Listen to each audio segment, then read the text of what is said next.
Thank you, Evelyn. As we said earlier, we've got experts in our studio. Dr. Bernard D. Sami, renowned professor of American history from Loyola College. Americai Narayanan, a true blue Congress person who, in fact, returned to the US. And of course, you want to explain the title Americai Narayanan? Well, a lot of people think just because I came from US of A, they called me as Americai Narayanan because I was there for about 13 years. But Americai in Tamil, a lot of people don't know, means humble. So I want to be Americai Narayanan, not a USA returned Narayanan. You can be humble as a politician? Yeah, I think I learned it from Muppanar and Kamaraj. I thought you were going to say learn it from journalists, but Dr. Bernard D. Sami, sir, to you first. You heard those students there. Now, how many students did you all send from Loyola College to fill up the chairs at the library? Around 100. 100. Are you disappointed, sir? I mean, when you're talking here about whether it's hype or substance, that there was no interaction with the opinion makers who were called to that hall? A seating capacity of 1,000 people, intellectuals, you had actors, you had Kamal Hassan, Gautami, you had students there, B school students. There was no interaction at all there. Where there needed to be interaction, perhaps, is what critics say, there was no interaction. But at Kalakshetra, where many say the Secretary of State could have actually sort of enjoyed the moment there, but she actually posed for photographs, interacted with all the artists there, soaked in the culture there. So what, according to you, was more important? Was this more hype, more photo op than substance? I think, Sanjay, for all that happened yesterday in New Delhi, because this is a continuation of the strategic dialogue that both the countries initiated last year. And I think we have come a long way in our relationship since 1971, when India was fighting the war with Pakistan and liberating Bangladesh. The 7th fleet was in Indian Ocean, 1971. We're still fighting terrorism. Yeah, but today one can see the relationship has totally it has really strengthened, and particularly with the strategic relationship for the last 7-8 years from Clinton onwards. And this visit is her second visit to India to strengthen the strategic dialogue. And in the strategic dialogue, if you look, there are so many areas in which both the countries are cooperating. All right, I want to that. That's an interesting point made by the professor here, Dr. Bernard D. Sami. Ms. Narayanan, big ticket announcements really. It emerged from the press release of the Chief Minister, who said that she's spoken about solar energy, she's spoken about employment opportunities. I have that press release with me right here. She's spoken about jobs, she's spoken about Tamil Nadu being a global automotive hub. So state-to-state partnership between Tamil Nadu and various states of America is something that was broached, promises made, substance? Well, this trip looks from outside lacks in substance and more in style. The fact that Hillary Clinton, who is not just a bureaucrat who has come up to this position, but she is a politician. As a matter of fact, from a congressman to ex-senator, I welcome her to our city of Chennai. Looking at it from a parochial Tamil Nadu viewpoint, I think it has put us on the world map firmly. And US flag always follows economics. India is emerging. We used, whenever we talk about US of A. President said emerged. We have emerged. We're not emerging. Whenever we used to talk about USA and India, they used to say the largest democracy and the strongest democracy. Now, the fastest growing democracy in the world is meeting the strongest democracy. We are meeting them with confidence than we ever had before. So we are on an equal partner. We used to try and be an equal partner, but we are equal partner. We have as much to give to them as we have to take from them. At the end of the day, it boils down to economics, sir, that the Americans see business opportunities here, even in Tamil Nadu, which is why they spent the kind of time they did, 1 hour with the Chief Minister there, because there's something you can get from us. Absolutely. You're right, Sanjay. I fully agree with you. It is business, but also I think this time what Tamil Nadu has been telling the center and the international community so long in terms of Sri Lanka and war crimes, and then taking this issue to the International Criminal Court, and then framing the charges on crimes against humanity, against the president of Sri Lanka. But do you think they have done enough, sir, apart from issuing these platitudes, apart from making statements, yes, strong statements, sometimes even agreeing with the Tamil Nadu Chief Minister? Of course, there were resolutions passed in the Tamil Nadu Assembly for sanctions against Sri Lanka for what they did. America has really not come out openly against these things, as they have not even against Pakistan. You're right, but at the same time, Sanjay, I think the momentum is now is building up, and I think we need the support of the international community. We need the support of countries which are respecting human rights, and they have openly supported that. They will definitely support India's candidature to Security Council as a permanent member of the Security Council. All this will definitely help India to move forward. So she's basically taking off from where President Obama left. I mean, and You're of course right. is batting for India and also backing our claim for that permanent seat. Also, sir, H1B visas. This is a very interesting point that the Tamil Nadu Chief Minister has picked up here. 65,000, I mean, I know that in all US consulates and embassies, you have a board which says issuance of a visa is only a privilege and not a right.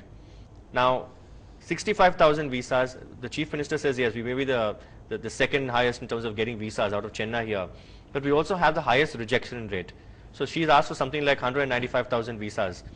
This is something that of course, there's no commitment so far. This should be non-committal on this. True, because she also mentioned today in her talk in Nana Centenary Auditorium, which you were present at that. I was present, and I was listening to the entire speech. You personally felt disappointed, sir, that she didn't interact. You would have liked to share some of your views. I thought that this lecture she should have delivered in Delhi, not in Chennai. Okay. This is not for the Chennai audience. Interrupt there for a second. When the US, it has been a custom in the US to deliver foreign relations speeches in major universities. I think she has picked that up and delivered her foreign relations speech and I think the stature of University of Madras goes up when you are addressing the national or international issues. This was at the Anna Centenary Library. Yeah. Now, the second thing I do when I want to bring to the notice of our audience is, your ally, the DMK must be quite happy. It's the library that they built, so she's gone there. Well, maybe you can say that. But coming to the substance, then the style that you're trying to do. The style of running up the stairs, right, instead of taking the elevator, yeah, and the Vanakkam, of course, is the common thing. And you must give it to her that the body language was extremely gracious, very positive. There was warmth there. Even the way she was posing with the artists at Kalakshetra. There was, for a US Secretary of State, many would say she was extremely gracious, extremely cordial. Even her interaction with the Chief Minister, we are told, going by the press release from the CM's office, that it was extremely productive, warm, cordial. Please understand that she is a presidential candidate. She was one tick away at that time. She could have been the first woman president of the United States. But if you see, it's the Republicans who really make a major headway in foreign relations. It's the Democrats, as much as we all think Democrats are for India. It's the Republican President Nixon who opened up China. It's the Republican President Bush which made a special exception to India, which has never been done in the history of the United States on the nuclear deal. The Democrats are just follow up, and now they have to work out the nuts and bolts of the thing. All right, sorry I interrupted you, sir. We digressed a bit. We're talking about visas there, because at one hand, yes, you have this problem of illegal immigrants there. You have the US Department of Homeland Security with the statistics which are released every year. There are those who are potential immigrants there, and of course, a lot of reason for disappointment is because visas are rejected, because they see people from India as potential immigrants. But there's really a strong case that's been made out for increasing H1B visas. America doesn't seem to be too keen to do that.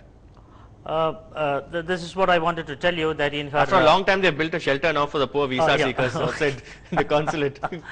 And the second largest, visa issuing place is Chennai. She was telling that, the country's development is such that people are coming back to India. So it is the return migration which is taking place. I think this is not happening in the case of Bangladesh. This is not taking place in the case of China and Bangladesh, Pakistan. So she was telling, that creating conditions that has helped India to grow as an economic power should also prevail in other countries. This is where you will have, equal opportunities for everyone. I think we have to look at from that perspective. Then only we will be able to understand, the H1B visas, and then the number is coming down. Do you believe there's a strong case for increasing the quota, sir? There is a strong case. There is strong case. Well, there are two things. You need to look at the visa is not decided like that. They also have a domestic audience. It's a democracy, and the pressure from there, where some of them may think that we are taking away their jobs. So that's something The that Buffalo to Bangalore statement right, of Obama. Bangalore, right, exactly. The second thing is, if you really see the people who are going, including the IITians or IIM people, now no longer the entire class goes there. It's only 50% or 40% is going there.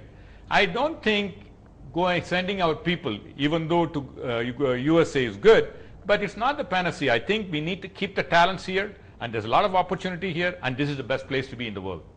I believe there's a significant opportunity in India. She has recognized it. That's why she has they're making more visits to India. So not just to soak in the culture here of Kalakshetra, there was also talk that she would go to Mahabalipuram. At least some of members of her team said they would probably try to sneak away and go to Mahabalipuram. So again, to ask you some, go down to brass tacks of international relations, the cold start doctrine that was propounded, which was that limited strike within 72 hours. Also, there are reasons to believe that the US has been particularly interested in India's military strategy. Why, sir? Is it because they are batting for Pakistan at one level? No, Sanjay, this is in the changed international climate and situation now.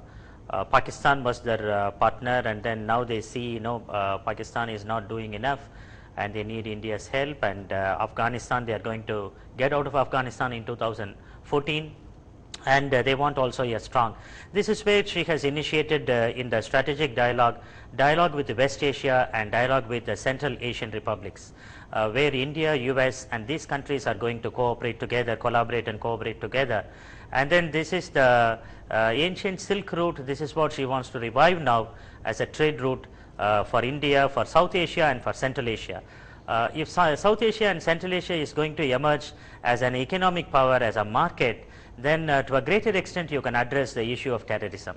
So this is how we know this is an economic response to a defense question, or whatever you may call it, terrorism or whatever it may be. You buy that? No, that's a very plausible explanation. That's true, but also I think I have a political perspective. They say in politics there are no permanent enemies, and there's no such thing as free lunch either. There's only a permanent interest. So is in the relationship of the countries. There's no permanent enemies or permanent friends, but only permanent interest. The India's interest and the US interest converges in long term. Both the nations have to be concerned about, I think whenever we talk about India in the foreign relations, they used to talk about Pakistan. I think that's not something we need to be concerned about. India has to be equated with China today, and it is in the interest of the US and in India to handle China in a proper way. China is building a pearl around India. So it's appropriate that India recognizes that, and it is also in the US interest. So our strategic interest converges, and that's also the reason why US is showing more interest towards India. Okay, interesting point there. But again, at one level, Dr. Sami was telling us also this partnership between educational institutions in America